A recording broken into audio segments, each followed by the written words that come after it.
Donald Trump and Elon Musk are about to make government great again, if that's possible. The former president outlining his economic plan during a speech in NYC, vowing to slash more regulations and push for a Government Efficiency Commission, or GEC.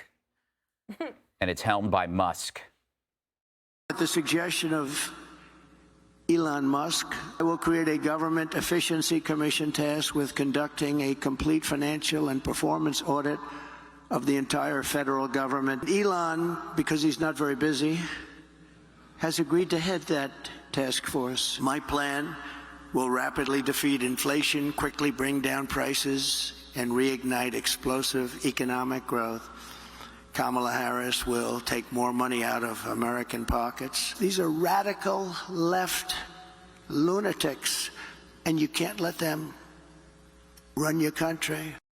And while Trump and Musk plot new ways to make government run better, Kamala backers are trashing her capital gains tax plan that would kill American capitalism. Let's say you're an entrepreneur. You create a company. It gets to 100 million or 200 million on paper.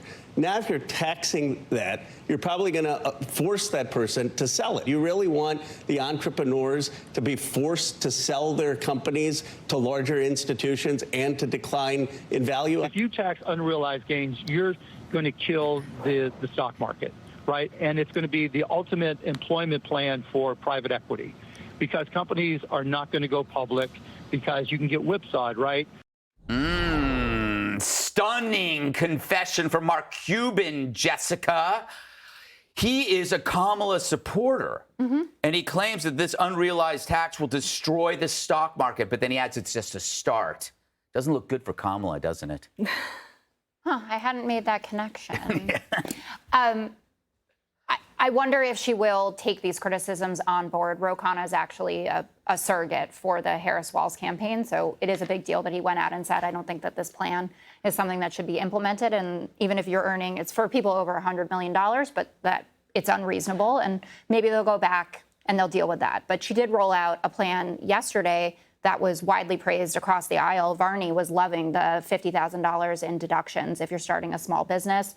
That's something that has been a priority for the Biden-Harris administration, and that will continue at even greater numbers during the Harris-Walz administration. Coming to you As soon. you raise taxes on the small businesses, No, you that's offer well. them If you, it doesn't make any deduction. sense that there would be 430,000 applications for small businesses, which is over 50% more than 2019, if it wasn't a good time to be a small business owner.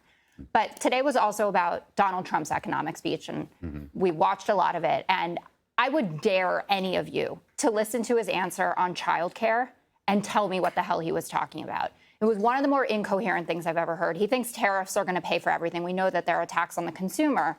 But this really highlights a big problem that everyone is saying, well, Trump is so transparent and Trump's out there and that's all that matters. What matters is the content of what he's saying. And none of it is explainable. This issue, which is a big priority for people, obviously a central plank of what's going on in the Harris campaign, he doesn't have an answer besides tariffs. And J.D. Vance yesterday was talking about just have grandma and grandpa do more, that's some sort of solution for people.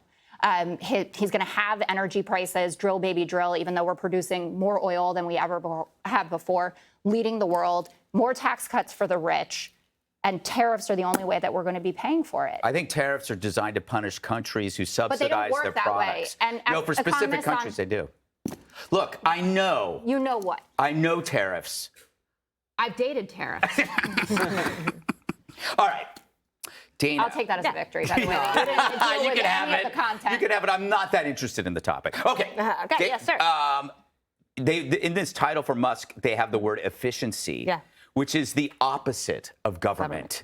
But I guess anybody who can deal with the biggest problem we're facing, which is the debt, it's got to be Musk. That's all he does is tackle big problems. Well, I would love to hear Donald Trump talk more about that. Like I asked today, like, what are Tim Murtaugh was on. He said the president's going to talk about spending cuts. I said, could you give an example? He said, I'm not going to do it here. Okay, fine. But it's like I would like to hear a little bit more about that. And in Trump's first term, his deregulation agenda really united the entire Republican Party, and probably somebody like Ro Khanna, who might not admit it publicly.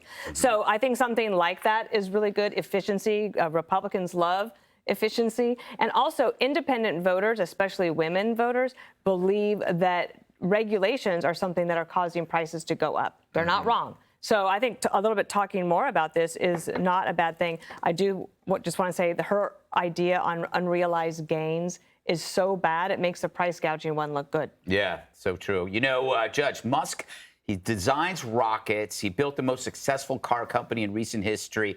He helped change the lives of paralyzed people with these brain chips. And he backs Trump. Shouldn't that be kind of a message to the undecided that, like, the smartest dude in the world thinks Trump is the best choice?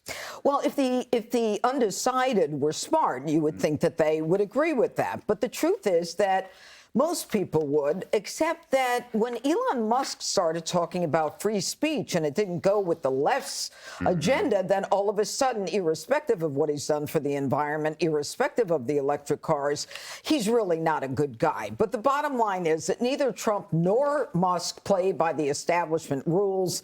And, you know, when you just look at the waste in our government, they can come up with all these ridiculous ideas.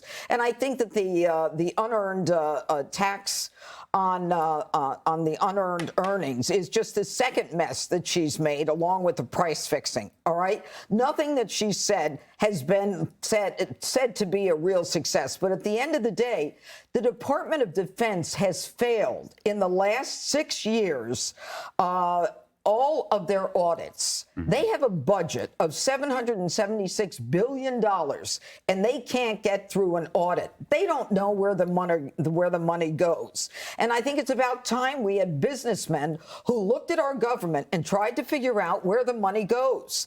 And, you know, then you bring on RFK, a guy who knows and understands environmental protection and how it can protect us, and Musk. And when you have Mark Cuban saying, you know, that Kamala's idea of the unearned tax credit is going to kill the stock market, and Ro Khanna saying the same thing. Now, these are Democrats.